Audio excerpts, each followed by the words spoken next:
Welcome to Rochambeau, the podcast about unique competitions, extraordinary events, and the people that make them happen. I'm Ted. And I'm Kim, and we hope you guys enjoyed our last episode. It was a little bit of something different for us. Yeah, we kind of did 3. Ted told me some stories, which we haven't explored that format before, and we really hope you guys liked it because I think there's more of it in the future. I think so as well. I thought it was pretty fun. Right on. Hey, if you guys missed it, go back and give it a listen. We recommend that you do so on CastBox. Rochambeau is supported by CastBox, and we are big fans. Yep, we use it all the time. I love it. It's great searching. I love the format of it. It's wonderful. But on to today's episode. Oh, this is going to be a good one. Puppets.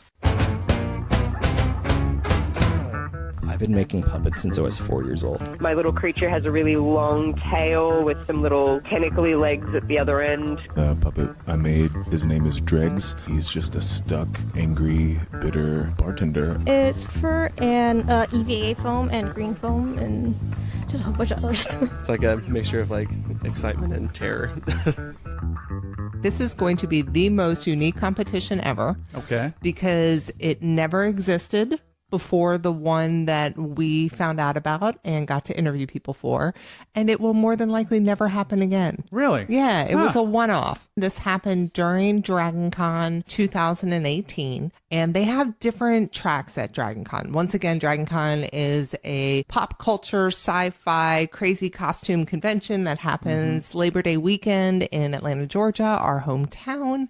We love it very, very much. Yes, indeed. And last year when we went, they did something that they've never done before. One of the tracks that they have is called the puppetry track. This past year, they were lucky enough to hook up with the Jim Henson Corporation. Oh, wow. I know, like the biggest of the big. That's the name. Yep. So Jim Henson's Creature Shop Challenge was a television show, a reality television show on the Sci-Fi Network back in 2014. Okay. So picture like something like Project Runway, where there's talented people coming together. They have challenges each week, and they're creating creatures and puppets. Oh, and wow. It's an elimination thing. It was a really, really cool show. That sounds amazing. Yeah. So what they decided to do for DragonCon was Jim Henson's Creature Shop Challenge Live. Oh, And they put boy. a call out for amateur puppet makers, and they got to meet with a panel of judges, and the judges are amazing in this. But the way that they set up this contest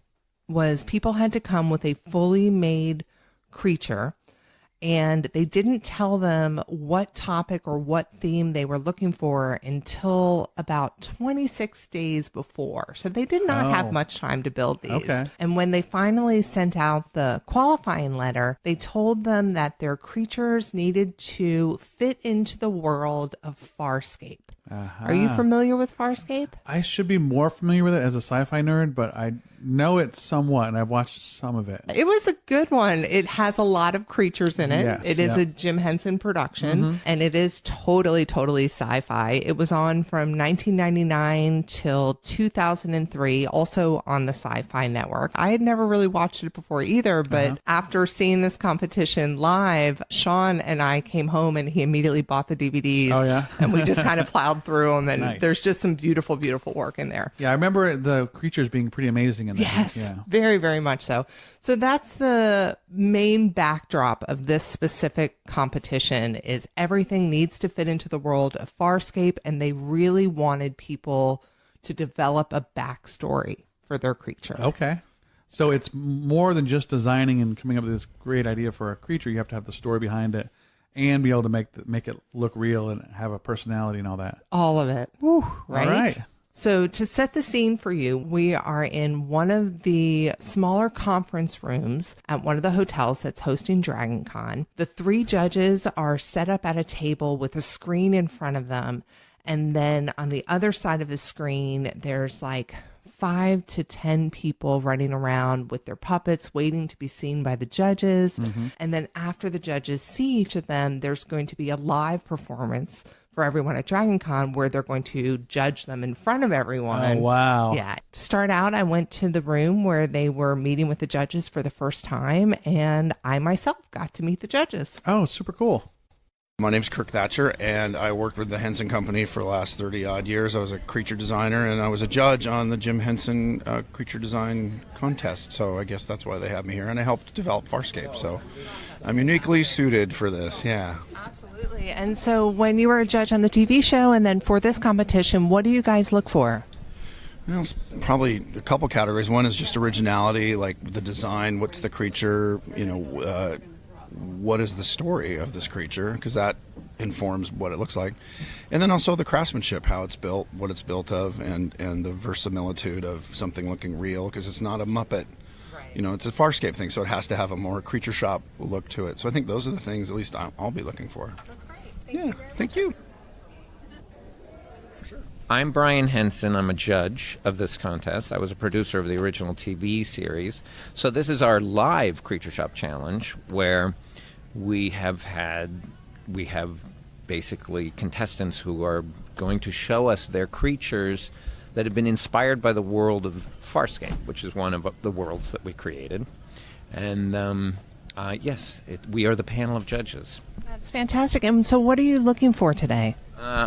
I put a lot of emphasis on the concept, generally, right from the get-go. How original is the concept? Obviously, if somebody does like a replica of a character from Farscape, I can still be very impressed with that, but what I'm hoping for is to see that they took the world of Farscape and then they came up with an original design concept for a creature. On top of that, then it'll be the craftsmanship. If they've been sculpting, how good is their sculpting? Painting, how good is their painting? How careful is it? How careful are the details? And then for the character to come to life, that's actually that's probably the trickiest part, is how sort of convincingly does it come to life? And do I believe it as a character? I think we've also told them that they have to have an element of mechanical element to their creatures, which is always that little extra bit that is really hard. So like an artist is sometimes quite not comfortable, but understands the challenge of fabricating a creature and the sculpting and the various finishes, the artistic finishes. But when you tell them they have to add a mechanical element to the creature, that's often that extra stretch that makes the difference between what we call an all-rounder creature builder and somebody that's more specialized. The TV show and this contest is testing all-rounders, people who individually can do all the disciplines, and they're very rare, but I'm expecting to be impressed. Very cool. Very cool. Thank you. I appreciate it. Sure. My name is Hallie Stanford, and I'm the president of Jim Henson Television, and I'm a judge on this Farscape Creature Shop Live Challenge. And what do you look for specifically? Well, I come at it from a very different point of view. I come at it from a fan point of view, and also what makes me sort of believe that character is a living and breathing creature. Like, it doesn't have to look realistically accurate, but there should be something in the way that it's built and designed that makes me believe that there's an intimacy there, that I, the audience, am participating in the magic that it's alive. So it's very obvious when a particular builder has that gift to bring that type of creature to life. So that's what I'm looking for. And so this live competition today is based off of Creature Shop Challenge. Can you take a second to describe that for our audience? You know, like, I can tell you about the series Creature Shop Live, but really you have two of the judges here, with Brian Henson and Kirk Thatcher, so I feel like you're going to get a lot more perspective on how this will be just like it and the experience that they have. But from my point of view, is taking the spirit of the show, of Creature Shop Live, and bringing it here into a fan convention, which it's a lot of fun. It's a fun model to do it that way, but in terms of how it's like exactly the show, I would ask these two guys right here. So you wanted me to tell you about the original show? Yeah, and just have you done live versions before? No. This is the first time we've done this, other than the TV series. The idea of the TV series was something that a long time ago we were thinking, well, what could we do in reality TV since we are the fantasy company? So initially you would say, well, we're exactly the last company to do anything in reality TV.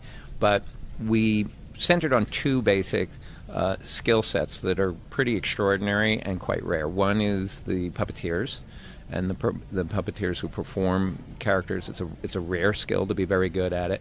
But the other one that in many ways is more impressive, although they're both impressive, is what we call the all-rounder creature designer builder, the one who can design it, draw it, conceive it, build it, do all the mechanizing. And there's only been a few in the world even that have worked for our company. So we were thinking if we could basically search the world and see if there are more all-rounders out there with really good skill sets, it would be a very impressive TV show and a very inspiring TV show, particularly to budding artists.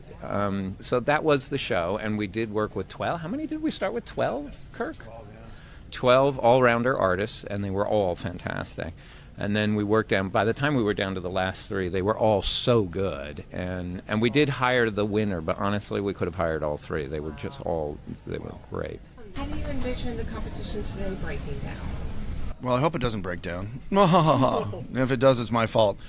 Usually, yeah. But you'll laugh because it'll be hilarious. I guess what we usually do is we have them come in and we ask them questions like basic ones like, what's your character? What planet is it from? What's your backstory? Like I said, the story is always important. And then find out how they made it, why they made it, just kind of general interview questions about their logic and their thinking and the creativity behind it, both conceptual and actually how they made it, which is always intriguing. Yeah. And they might come with, we gave them it was a wider brief than we would have ever done in the TV show. In the series, we would give them a really tight assignment every episode because they were going to go over and over and over. With this one, it was broader. We may see puppets. We may see self-standing creatures at the end of cables. I don't know what we're going to see, frankly. It's kind of exciting in that respect. But the fact that they've had more time, in the show, they only ever had 2 to 5 days. Mind you, they had 2 to 5 days in a fully outfitted professional workshop with all the materials you could possibly want for in the world, and even some experts to help them choose materials and stuff like that. I don't know exactly how the structure is going to work. We're going to be a little bit loose with it because it's a more intimate environment than a television studio. But we're going to give each contestant time to present what they've done, and we're going to look at it and question them on it. Those things will factor into who wins. Because it's not like, the most professional thing that we walked into. Like on the show, we even had stricter rules about what would consider, because we got down to times. One time we debated 45 minutes which one. When not so much the winner, it was always who would have to kick off, because they're all, especially after the second half of the series, they're all really good, and then So that's what's tough is like what's our criteria for this, because it's pretty open, like you said. So I think it makes our job harder. Yeah, this one is going to be hard. Indeed. It's going to be hard. That is incredible. All right, can we just pause and can I just gloat that I got to meet Brian Henson? I know. Yeah, we all grew up. Son of Henson. Yeah, we grew up watching Jim Henson, so. Pretty and that amazing. was formative years, like, watching the Muppets and everything. Yeah. Really, really big deal. But that is the most impressive panel of judges I have personally ever met. Right. So I have 2 questions. Yeah. One is, these aren't repeat competitors, right? These aren't any of the people who were on the show. These are net new people. Nope. These are just people who heard about it happening at Dragon Con and filled out a form. That's incredible. Right. I guess my second question isn't a question. What is it? I really want to know who won. Like I'm very like what did they do? What did they make? What happened? Yeah. Well, we'll get to meet some of the competitors right now. But first, I forgot to tell you what they're competing for. Oh yeah. What the prize on this is I know it. They win an all-expense paid trip to go to Jim Henson's creature shop, either the one in LA or the one in New York, their choice. And they get a tour and get to spend the day there and meet everyone. Wow. And yeah, it's a pretty cool prize. Any jobs involved with that? Who could say? Who can say? Is that foreshadowing, or we just don't know? No. That was the main prize of the television show. Right. But for this, I think the main prize is just to get to go there and be around it all. So cool. Yeah. So let's meet some of these competitors. Let's do it. Oh, I should tell you, while I was talking to the competitors, the judges were meeting with them one at a time behind that curtain. So that's why we're whispering. Okay. All right. My name is Adam Kowalski from Asheville, North Carolina, and the puppet I made for the competitions, his name is Dregs, and he's just a stuck, angry, bitter bartender at the Wormhole Bar and Grill. And how did you get inspired for him? Honestly, I'm a bartender myself, and I have to deal with the scum of the earth at my busy bar that I work in And so it really just drew a lot of parallels from myself, honestly. That's awesome. Have you ever made a puppet before? Yeah, this is Dregs is my 8th build that I've ever done. Have you ever competed before? No, this is my first time. I didn't even know there were competitions. Yeah, it's news to me, man. Well, congratulations on getting into the show. I can't wait to see you out there. Thanks. My name's Kendall Bailey. I'm from Sydney, Australia, and the creature I have made is a Scarron Pilot hybrid. So he's got the little chameleon eyes like Pilot does, and the sort of very broad, flat head like Pilot, but then he's got a little Scarron nose and a Scarron mouth. My little creature has a really long tail with some little tentacly legs at the other end. And then his mouth has a servo motor in it, which I can control remotely with a Bluetooth app on my phone. I also put some lights into my creature as well, just because I really like things that light up. That's awesome. Have you ever made a puppet before? I've been a massive fan of the Creature Shop, just Jim Henson's Creature Shop, since I was really, really young. My earliest memories of things that I was obsessed with on television were The Dark Crystal and Labyrinth, and The Storyteller was a big influence on me. I remember being probably like 8 or 9 and watching The Storyteller and just being like, I want to make that puppet. I want to make mechanical puppet robots. The moment I saw there was this competition, I just really wanted to be part of it. It's a beautiful puppet. Congratulations for getting in the show. I'm Sylvie Kessler, and my puppet is like a dragon that's made of like rocks and stuff. It's absolutely gorgeous. So since this is audio, we're going to take a little second and describe him. How long is he altogether? Do you know? Altogether, just a little bit more than my arm lengths, basically. Very, very impressive. And what material is he made out of? It's fox rabbit fur and EVA foam and green foam and just a whole bunch of other stuff. And how did you get his eyes to move? They're so beautiful. Oh, that's Christmas ornaments. Then I just cut 2 of them in half, and that's the eyelids, and I just have a little mechanism in there. Genius. And have you ever built a puppet before? This is my first one. What an amazing first one. So I'm guessing this is your first competition, too? It is. Are you nervous? I just did it, and I was really nervous. They're cool judges, right? That's an impressive panel. They are. I thought I was going to faint, to be honest. So I'm a little bit of a panic attack. I totally understand. Well, I'll give you some space so you can get ready for the show. Thank you. I'm Dan Ballard, and this is Jefferson Souza. He is a half gray, half dinosaur hybrid made by the mad scientist Namtar. Why did a mad scientist make him? It's the mad DNA scientist from Farscape episode, I believe it's episode 11 or 9. Beautiful puppet. Have you ever made one before? I've been making puppets since I was 4 years old. Oh, I love hearing that. Have you ever competed in this realm before? Yes. I've done it so many times. Good and bad. I mean, I'm second generation puppeteer. Awesome. Well, thank you for your time and good luck today. Well, thank you. Have a good one. My name is Jordan Warhaven. I'm 25 years old from Athens, Georgia, and this is Grub. He's from the Traskin Society. He's he kind of dabbles in some healing, but he mostly just collects like shiny things. He collects keys and crystals or glass, or tries to sell them even though they're not worth much, but he surely likes them. He looks wise. Is he wise? Yeah, he's experienced some stuff. Have you ever built a puppet before? Yes, I used to make them, and back when I worked at a daycare, I would perform with the kids and teach with the kids and stuff, and yeah. Have you ever competed before? Never. I have never competed before. Are you nervous? Yeah. It's like a mixture of like excitement and terror. Well, I think you're going to do great. It's a beautiful puppet, and congratulations for getting in the show. Thank you so much.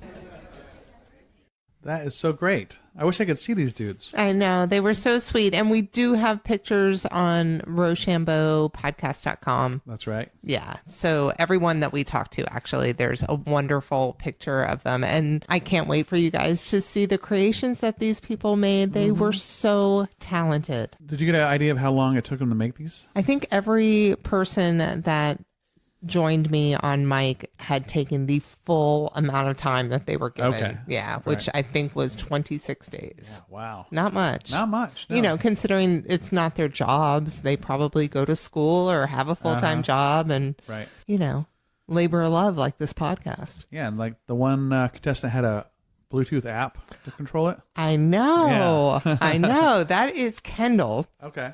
Kendall is also, get ready for this, a forensic pathologist. Oh, wow. Yeah. Very, very smart lady. Yeah. So she found time, spare time that she had, because I'm Sure, sure of she's got course. a ton of spare time. Right. To build this amazing puppet. And I think her backstory to go along with her puppet really, really impressed the judges Okay. because she won. The winner, Creature Shop Challenge Live, is Kendall. Kendall, baby, all the way from Australia. Really so impressed. Well, first of all, it's so Farscape. The character is so Farscape, but this little creature, the fact that you took two well-known characters but created a completely new, different one is terrific. And I love little details like the controller looks like a prop from a Peacekeeper prop. So it just all works so nicely. It's such a cool theatrical statement that you make, but really beautiful. Like everything looks finished. You're camera ready. You're ready to go on the show. Yeah. And she built it in Australia, so it's all upside down. So, Kendall, by special invitation, we are inviting you to either creature shop of your choice, either New York or Los Angeles. But you have to swim. So we want to take you out and have a look through our shop and meet everybody. And the fact that you're a forensic scientist by day, I find delightful. Yeah. Forensic pathologist, amazing. Really, really fantastic work. Really great. That's it. That's it. Congratulations on winning. Thank you. There was some really cute, interesting puppets with really great mechanisms and great personalities. So, yeah, I'm actually quite surprised, yes. What you've created is so special. Thank you. Do you ever see yourself pursuing a career in puppetry? Possibly. I'd love to. At the moment, I'm a forensic pathologist. I'm a medical doctor, and I love my day job. I really do. But there'll probably be a time in the future where maybe I want a fun retirement job that's, maybe not as stressful as what I do. So I'd love to maybe, keep the option open to be able to do this in the future, or maybe take a working vacation where I can go and make some puppets and then go back to my day job. Oh my gosh, she's one of those people. Yeah. Just so impressive. A little slack-jawed about Kendall. Yeah. Way to go, Kendall. I'm not even sure what a forensic pathologist is, but it sounds pretty damn impressive. Yeah. When I was trying to look her up online to learn a little more about her, I came across some news articles that she was in being quoted for like the person that they would call to the stand to testify at a trial when someone was murdered, to explain things about the crime scene in a scientific way. Okay. Well, all right. All you true crime podcast people out there are probably like, girl, you do not know this language. This is not true crime at all. But long story short, Kendall, very, very impressive. She won. And I know with all of the contestants, they kind of got into the Farscape land a lot when they were explaining their puppets. So I do encourage everyone to go check out Farscape, check out Jim Henson's Creature Shop Challenge. There is a lot of beauty and joy to get from both of those shows. Yeah, and we both grew up watching puppets, but never have thought too much about all the work that goes into it, the artistry, the story behind it. That's pretty incredible. Are they going to do this again next year at DragonCon? I have no idea. Okay. I hope so. Yeah. I did get the feeling it was kind of a one-off, but it was very well received. Yeah. So is there a big crowd watching it? At least 1,000 people. Oh, wow. And everyone was really into it, and I wish I could have played more of the actual live contest, but people were applauding so much. That's really all you hear in the audio. It's just like constant, yeah, woo, which can be a little jarring on the ears after a while. Right. So I want to take a second and thank Hallie Stanford, Brian Henson, Kirk Thatcher, Sylvie, Jordan, Dan, Kendall, and Adam for taking the time to talk to us. You guys together ended up putting on a great show, and all of your participation was just phenomenal. Yeah, good work, guys. And we'd like to thank Cadillac Jones for their music. We love Cadillac Jones. They play here locally, and if you get a chance to see them, go check them out. So coming up next time on Rochambeau, Ted took a trip to one of our favorite competitions that we've covered so far. And I got to hang out with the champion. Yes, but we're not going to tell you who or what till next time. All right. Goodbye.